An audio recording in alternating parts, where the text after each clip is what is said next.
এইয়া হৈছে মাজুলীৰ ডেকাচাং ৰিজৰ্ট। ডেকাচাং বুলি কতে ধৰিব পাৰিছে নিশ্চয় জুবিনদাৰ কাঞ্চনজংঘা চিনেমাখনৰ হেনো ইয়াতেই শ্বুটিং হৈছিলে। ভাইটিৰ ৰিচিপশ্যন কইনাঘৰৰ ৰিচিপশ্যনৰ পৰা হঠাতে অকণমান সময় উলিয়াই আমি ডেকাচাঙলৈ গ'লোঁ আৰু ডেকাচাঙৰ পৰিৱেশটো বৰ ধুনীয়া, গতিকে আপোনালোককো অকণমান দেখুৱাওঁ বুলি ভাবিলোঁ। দৌৰা দৌৰিকৈ ভিডিঅ'টো কৰিছোঁ যদিও ভিডিঅ'টো বহুত ভাল হোৱা নাই, তথাপিতো আপোনালোকক অকণমান দেখুৱাম বুলি ভাবিছোঁ। পৰিৱেশটো চাওক, চাৰিওপিনে সেউজীয়া আৰু এইবিলাক দেখিছেনে, ঘৰবিলাক চব বাঁহ আৰু খেৰেৰে নিৰ্মিত।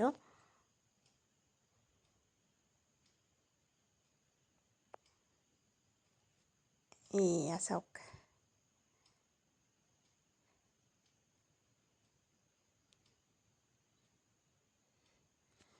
এইপিনে তাঁতশালত কাপোৰ বৈ আছে, দেখুৱাইছোঁ ৰ'ব। এইয়া চাওক, গামোচা লগাই আছে, বাইদেউ এজনীয়ে গামোচা বনাই আছে। এইখন শালতো গামোচাই আছে। মাজুলী আহিলে আপোনালোকে নিশ্চয় ইয়ালৈ এবাৰ আহিব, বৰ ধুনীয়া পৰিৱেশ। একদম ৰিজৰ্টৰ ভিতৰতে শালো আছে।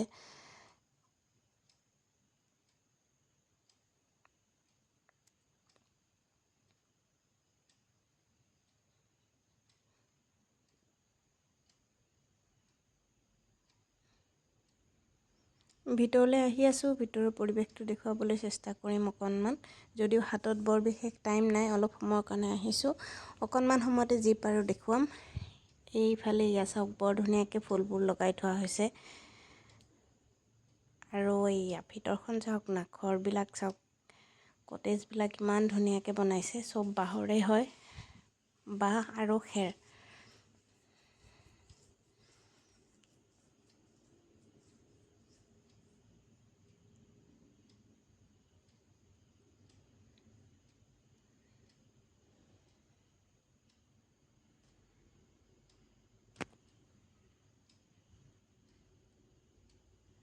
এইয়া চাওক,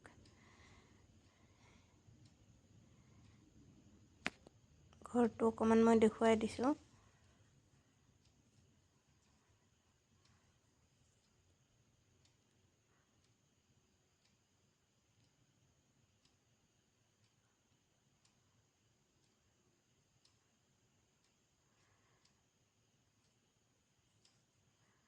চাৰিওপিনে বৰ ধুনীয়া পৰিৱেশ মাত্ৰ, আপোনালোকে কেতিয়াবা আহিলে ইয়াতে নহাকৈ নাথাকিব। আৰু এইফালে ভিতৰলৈ সোমাই এইফালেও তাঁতশালেই দেখিবলৈ পাব আপোনালোকে, এইফালেও গামোচা লগোৱা আছে। এইয়া এইখন এখনো শাল, এইখনতো গামোচা লগোৱা আছে, খালি এইখন মেচিন শাল নহয়।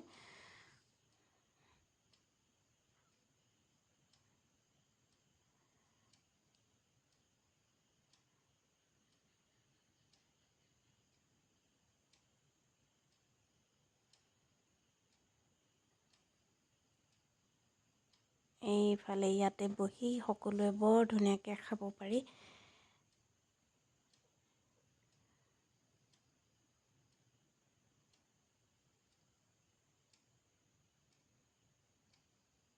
এইটো বাহিৰৰ পৰা পৰিৱেশটো দেখুৱাই দিছোঁ, কটেজটো চাওক কিমান ধুনীয়া।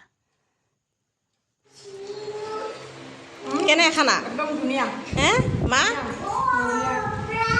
আজি বহুত বস্তু বনাইছে দেই, একদম এয়া মাছ বিলাহী, লোকেল চিকেন, দালি, এফালে দৈ আছে, মিঠাই আছে, তাৰপিছত এইবিলাক আচাৰ, এই পটল ভাজি, আলু নেচা ভাজি,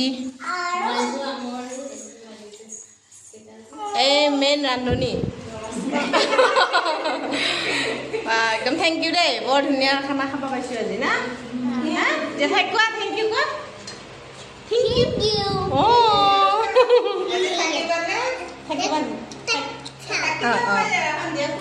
থকাৰ পিছত আজি মাজুলীৰ পৰা এয়া বিদায় ল'বলৈ লৈছোঁ।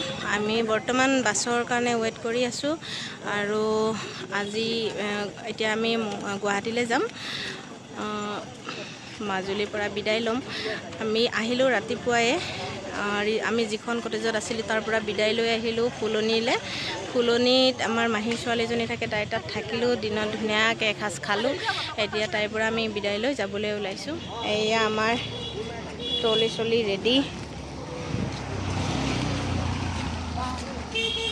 এইফালে ৰিণী, মা জুৰি, এইয়া মেইন মানুহ। আমি আজি ভাত খালোঁ, বৰ ধুনীয়াকৈ এসাঁজ বনাই খোৱালে তাই। তাৰপিছত এয়া ৰিবি, ক'ত যাবা এতিয়া? গুৱাহাটী যাবা?